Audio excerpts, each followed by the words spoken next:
Assalamualaikum warahmatullahi wabarakatuh. Shalom, Om Swastiastu, Namo Buddhaya, dan salam kebajikan.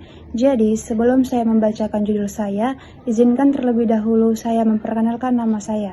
Perkenalkan, nama saya Lija Sofian dari Sregar dengan NIM 24022111527. Jadi, judul yang pertama saya ambil yaitu Grand Entrepreneurship. Apa itu kewirausahaan hijau?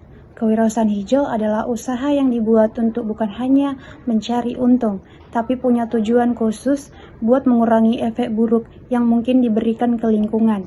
Bahkan banyak dari mereka yang sengaja dibuat untuk kasih manfaat baik buat alam kita dan juga orang-orang di sekitarnya. Jadi, bedanya dengan usaha biasa adalah di sini kita nggak cuma fokus pada uang atau laba doang, tapi kita juga harus memperhatikan 3 hal penting.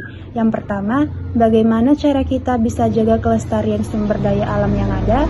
Dan yang kedua, gimana cara mengurangi limbah atau sampah dari usaha kita. Yang ketiga, bagaimana usaha kita ini bisa bantu meningkatkan taraf hidup atau kemampuan masyarakat lokal sekitar. Dan mengapa kewirausahaan hijau itu penting? Yang pertama itu menjawab tantangan lingkungan, mengatasi masalah seperti polusi, perubahan iklim, dan kebiasaan sumber daya tak terbarukan. Dan yang kedua itu peluang pasar yang berkembang. BPS pada tahun 2025 mencatat pertimbangan produk hijau di Indonesia meningkat 23% per tahun karena kesadaran masyarakat tentang kesehatan dan lingkungan semakin tinggi. Dan yang ketiga itu dukungan pemerintah dan instansi dunia, terdapat insentif pajak, bantuan modal dan pelatihan dari pemerintah serta pendanaan dari lembaga seperti Bank Dunia. Dan yang keempat, menciptakan lapangan kerja berkualitas. Usaha hijau biasanya menyerap tenaga kerja lokal dan memberikan pelatihan keterampilan ramah lingkungan. Dan di sini saya mengambil contoh kewirausahaan hijau di Indonesia. Dan yang pertama itu ada pertanian organik Tani Sejahtera atau di Medan, Sumatera Utara, menanam sayuran dan buah tanpa pestisida kimia, menjual langsung ke pasar modern dan rumah makan lokal. Dan sumbernya itu ada di Bisnis Hijau Indonesia pada tahun 2026.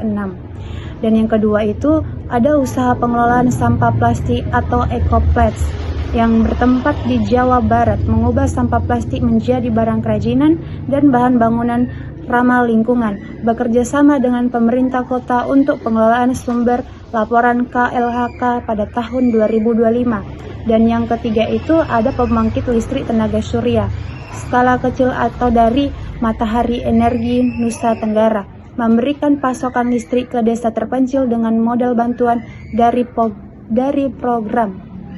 Itulah guys. Dan di sini ada tantangan yang perlu dihadapi dari pengusaha hijau. Yang pertama itu ada modal awal yang lebih tinggi, peralatan dan bahan baku yang ramah lingkungan, seringkali lebih mahal dibandingkan produk konvensional. Dan yang kedua itu kurangnya pengetahuan dan keterampilan. Banyak calon pengusaha belum mengerti cara mengelola usaha hijau secara efisien.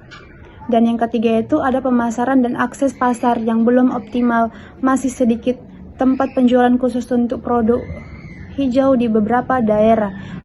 Dan tentunya guys, kita kan seringkali kayak punya keinginan, kita itu mau jadi usaha. Seperti inilah, saya kan jurusan kewirausahaan. Jadi saya itu juga pengen jadi pengusaha, entah itu dari kewirausahaan hijau. Jadi di sini saya akan membuat langkah-langkah awal untuk calon pengusaha.